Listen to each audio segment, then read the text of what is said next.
Hi everybody, it's Dr. Magnifico from Vet and Podly.com. This is Truman. He's about a year old. He's a Great Dane. He came in today for a neuter, and because he's a Great Dane, and because he's about a year old, we also did a Gastropexy.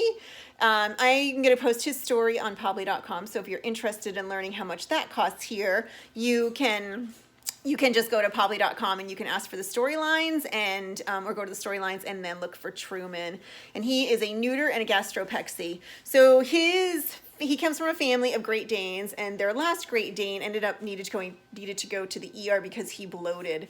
So bloat is when your stomach dilates. So your stomach dilates with air and it gets very big, and then all of a sudden their abdomen looks very big. The concern about bloating is that it can lead to torsion. So that would be a GDV, so gastric dilation and volvulus. GDV, when it twists, so when the stomach twists, it can cut off the blood supply to the stomach, and then the stomach can actually die. Sometimes it pulls the spleen in with it, so some of these guys need to have their spleen removed, but it is always an emergency. If your dog all of a sudden looks like they swallowed a basketball, or their abdomen all of a sudden gets really distended, most of the time these guys are standing with their neck kind of straight out in front of them, and it looks like they're trying to burp, but nothing's coming up, or they're trying to vomit and nothing's coming up. So he had a Gastropexy done today. It's something to talk about with your veterinarians. These days, we are more recommending the Pexys while they're already under anesthesia. So if they're here for a spay or a neuter, talk to your veterinarian about doing the Pexy at the time of that surgery, so you're not doing anesthesia twice.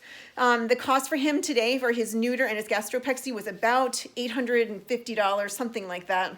He got an IV catheter, IV fluids.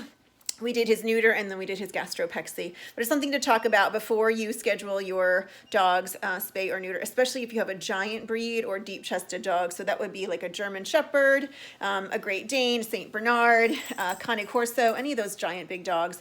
It's good to talk about doing it beforehand. Understand the risks, the advantages. Understand what you're still susceptible to the bloat. The hope is that you won't get the torsion, and it will buy you a little bit of time. But you still have to go to the ER, and you still have to get that stomach decompressed. If you have any questions about this, you can find me at Vet or Podly.com. Take care. Bye.